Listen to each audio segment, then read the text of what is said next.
அரண்மனைக்கு வந்து விட்டேன். என் தனியனுக்கு செல்ல வேண்டுமே. என்ன அழகா உரையை கொண்டிருக்கிறாள். சாந்தி சாந்தி சாந்தி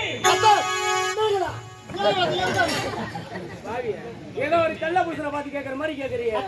அது இல்லைங்க, நான் இருக்கிற நிலைமையில என்னுடைய முகத்தை நீங்க பார்க்க கூடாது. ஓ முகத்தை நான் பார்க்க கூடாது. ஆமா. எதற்காக? அக்கா சாந்தி வீட்டுக்கு தூரங்க. வீட்டுக்கு தூரமா? அப்படின்னா எனக்கு ஒன்றும் புரியலையே. அக்கா நானே 3 நாள். 3 நாளா? எனக்கு தெளிவா சொன்னாலும் தெரியும். நான் தலைக்கு ஊத்திக்கிறேங்க.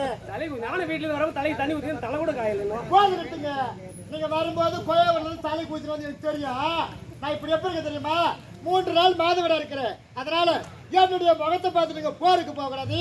வந்தவரை பார்த்துட்டு போ. சாந்தி நீ எப்படி இருந்தாலும் பரவாயில்ல, உன்னை பார்க்காம இந்த இடத்தை விட்டு நான் போக மாட்டேன்.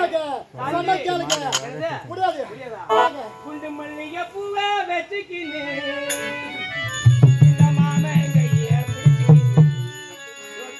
நடந்து போனா இருக்கடி சுகமா ஆசையா பேசி செல்லும் வாங்கி தர கதம்பா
அவருடைய அண்ணனும் எங்க அண்ணி அண்ணனும் 2 பேரும் போருக்கு போயிருக்கிறாங்க. அப்படி இருக்கும்போது என்னுடைய அள்ளியின் அந்தரங்கரையில் ஏதோ ஒரு ஆடவர் குரலோசை கேட்கிறது. யார் என்று பார்க்க வேண்டும். அண்ணி போதுமே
பொண்டாட்டி மேல எவ்வளவு பாசமா இருந்தா போருக்கு போனவர் திரும்பி வந்து என் அண்ணி கூட எவ்வளவு சந்தோஷமா இருக்கிறாரு.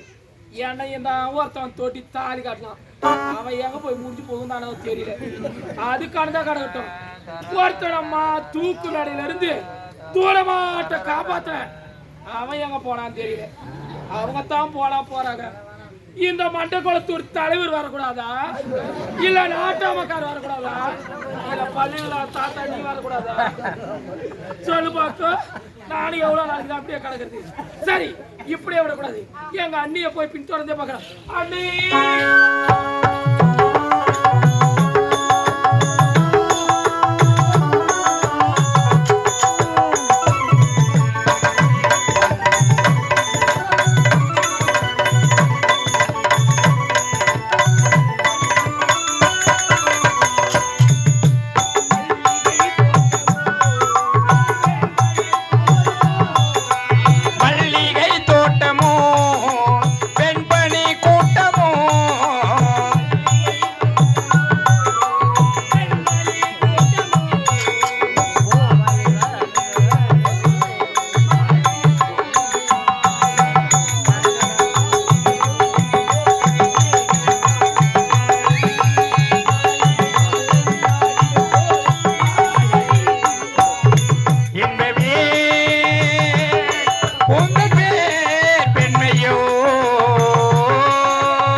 வார்த்தை கேட்காம இப்படி பண்ணிட்டு போங்க. நீங்க அடிப்பா அபாண்டமா ஏன் மேல பழிய போறீங்க?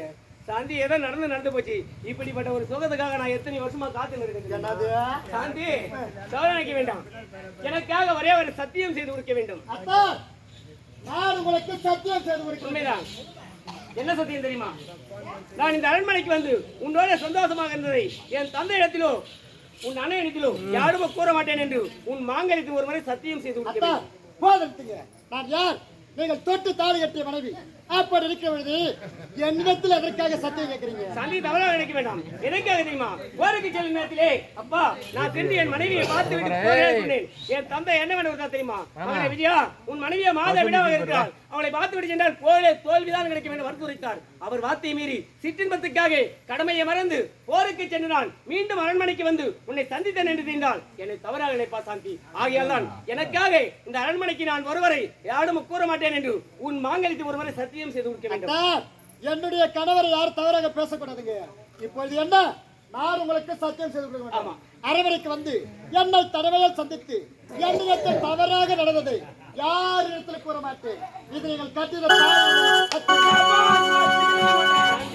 மேலே கடந்துட்டே இருக்கு. எனக்கே அமரம் காத்துக்கு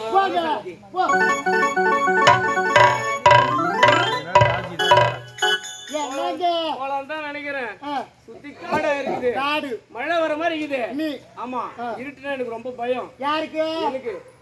விடியிட்ட ஒரு 5 மணிக்கா போறேன். வரும்போது போய் ஒரு லைட் போட்டுன்னு வந்தாங்க. ஏதோ மனைவி பார்க்க போற ஆவேசத்துல வந்துட்டேன். மனைவி பார்க்க போற ஆவேசத்துல வந்துட்டேன். மனைவி பார்த்துட்டு அந்த சந்தோஷத்துல போக வேண்டியதானே? அது போ. எங்க அண்ணி பார்த்துட்டீங்கன்னா சாந்தி. ஐயோ என்னங்க சத்தியமா சொல்றேன், இந்த இடத்த விட்டு போறதுக்கே மனசே வர மாட்டேங்குது. எப்படி வர மனசு உனக்கு? பரிசு கொடுக்க போறேன். என்ன பரிசு? இத பார்த்து அழகிய முத்தாரம். இந்த முத்தாரத்திலே என்னுடைய உருவப்படமும் உன்னுடைய உருவப்படம் இருக்கு. நான் சென்ற பிறகு என் நினைவு வரும்போதெல்லாம் பாத்துக்கிறோம். சாந்தி என்னுடைய அண்ணியனை பார்ப்பதற்கு முன்பதாக நான் சென்று என்னுடைய அந்தரங்கரையில் படுத்திருக்க வேண்டும்.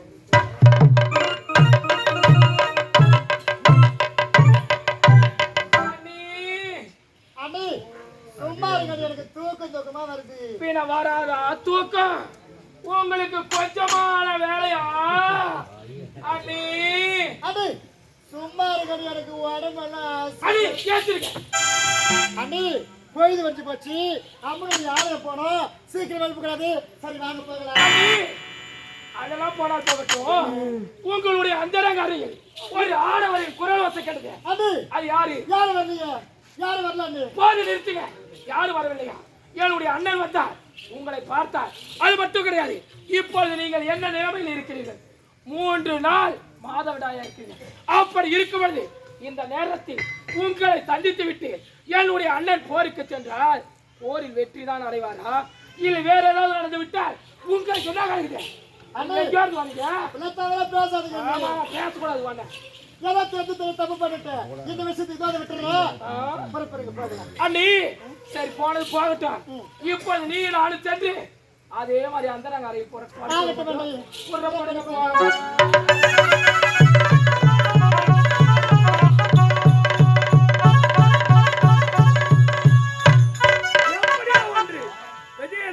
தெரியும். பாரன் மீது காற்றோட்டமாக படுத்து உறங்கிக் கொண்டிருக்கிறான். சரி, விடுந்தா வருவான், வரட்ட பார்க்கலாம்.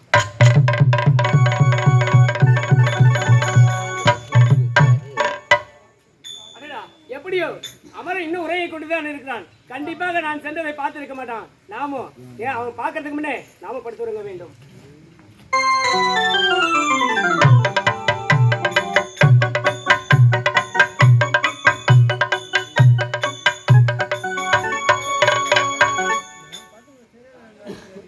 ஆமா, அயர்ந்து உறங்கிக் கொண்டு இருக்கின்றானே.